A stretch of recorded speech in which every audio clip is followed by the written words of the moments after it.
Salut tout le monde, je m'appelle Bradley et bienvenue dans cette nouvelle vidéo. Mes wedders, mes wedders, comment allez-vous? En tout cas moi, tout va pour le mieux. Aujourd'hui, on se retrouve dans cette nouvelle vidéo où on va se concentrer sur un sujet délicat. Vous avez lu le titre, on va parler d'une grosse polémique qui touche directement RM. Dans cette vidéo, on va devoir parler de l'histoire, de la guerre, de politique, des sujets que YouTube n'aime pas trop, donc n'hésite pas à mettre un petit pouce vers le haut pour encourager cette vidéo. Si ce n'est pas encore fait, tu peux t'abonner à ma chaîne YouTube et activer la cloche pour devenir un wedder ou une weddeuse. Merci à tous ceux qui sont déjà abonnés, qui sont là à chaque vidéo et qui prennent le temps de mettre des likes, c'est carrément vous qui faites vivre la chaîne, donc merci infiniment. Ceci étant dit, c'est parti pour cette nouvelle vidéo.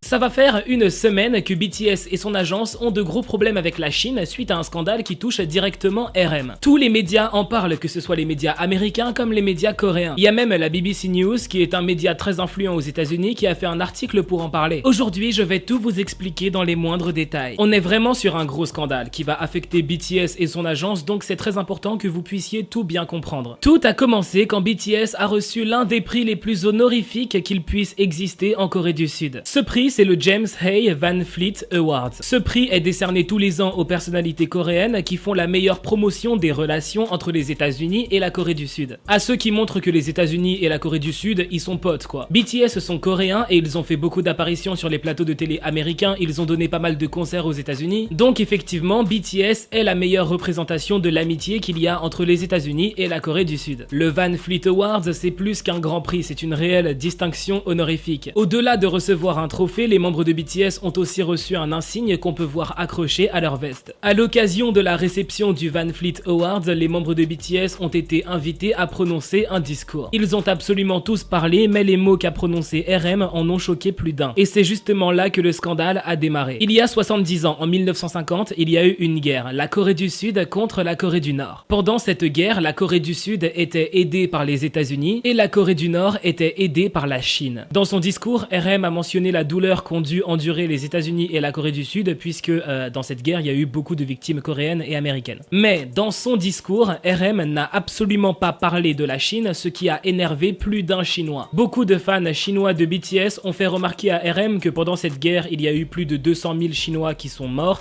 et que RM aurait dû en parler. Les Chinois ont commencé à dire que RM s'en fiche des victimes qu'il y a eu. BTS a beaucoup de fans en Chine et gagne beaucoup d'argent grâce à la Chine. Beaucoup d'armées chinois ont considéré qu'il était un grand manque de respect de ne pas parler des victimes chinoises qu'il y a eu pendant la guerre alors qu'actuellement BTS gagne beaucoup d'argent grâce à la Chine. Certains fans ont avancé des arguments pour protéger RM, comme quoi il est normal que RM ne parle pas de la Chine puisqu'il est coréen et que la Corée était en guerre contre la Chine, et qu'il est normal qu'il parle de la Corée puisque c'est son pays, et qu'il est normal qu'il parle des États-Unis puisque les États-Unis ont été les alliés de la Corée du Sud pendant la guerre contre les Nord-Coréens et les Chinois. Aussi, certaines personnes ont mentionné que le discours de RM n'a pas été écrit par lui, donc c'est pas forcément de sa faute si certaines personnes trouvent qu'il est problématique. Mais clairement, tous ces arguments pour défendre RM n'ont pas suffi. Dites-vous bien qu'en Chine, la phrase BTS insulte la Chine est devenue la phrase la plus recherchée de tous les temps sur le réseau chinois Weibo. Ce scandale est pris très au sérieux en Chine. La filiale chinoise de Samsung a supprimé la possibilité d'acheter le Samsung Galaxy S20 édition BTS. Et la filiale chinoise de Fila ont supprimé tous les gentils messages qu'ils ont publiés sur BTS. Sachant que Fila avait signé un très gros contrat avec BTS il y a quelques temps, c'est très mauvais quoi. Le hashtag Fila supprime tout contenu lié à BTS est monté à la 27e place en Chine. Beaucoup de fans chinois demandent des excuses de la part de RM et de son agence, et il y a carrément certains chinois qui appellent à boycotter BTS dans toute la Chine. Certains armées chinois affirment qu'ils ont tellement été déçus qu'ils ont décidé de quitter le fandom et de ne plus être des armies. Ce qui explique ces réactions, c'est que la Chine est un pays très patriote. En France, on est habitué à voir des Français cracher sur leur pays et ça nous choque même plus.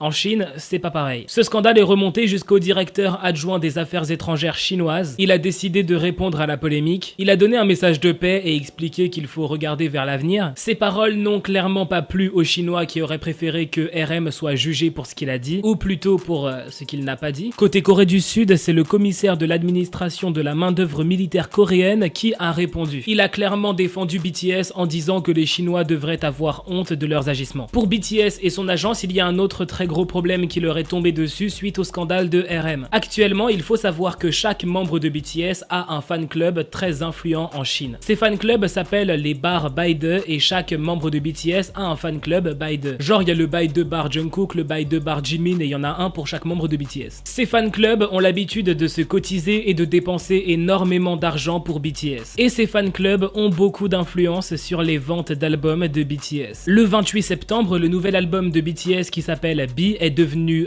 disponible à la précommande. Les Baide bar des 7 membres de BTS se sont cotisés et ils ont acheté 800 000 albums. Mais suite au scandale de RM, les Baide bar ont expliqué qu'ils arrêtaient maintenant d'acheter des albums pour BTS et qu'ils cherchent activement une solution pour se faire rembourser les 800 000 albums. Si BTS perd 800 000 ventes d'albums à cause d'un scandale, je vous laisse imaginer à quel point leur morale va tomber à zéro. Voilà, c'est déjà la fin de cette vidéo, j'espère vraiment qu'elle vous aura intéressé et que vous aurez pu bien comprendre le scandale sur RM, tout ça. Si la vidéo t'a plu, tu peux mettre un petit pouce en l'air, ça me ferait super plaisir. Abonne-toi à ma chaîne YouTube et active la cloche pour devenir un weller ou une welleuse. Et on se dit à très bientôt pour une nouvelle vidéo.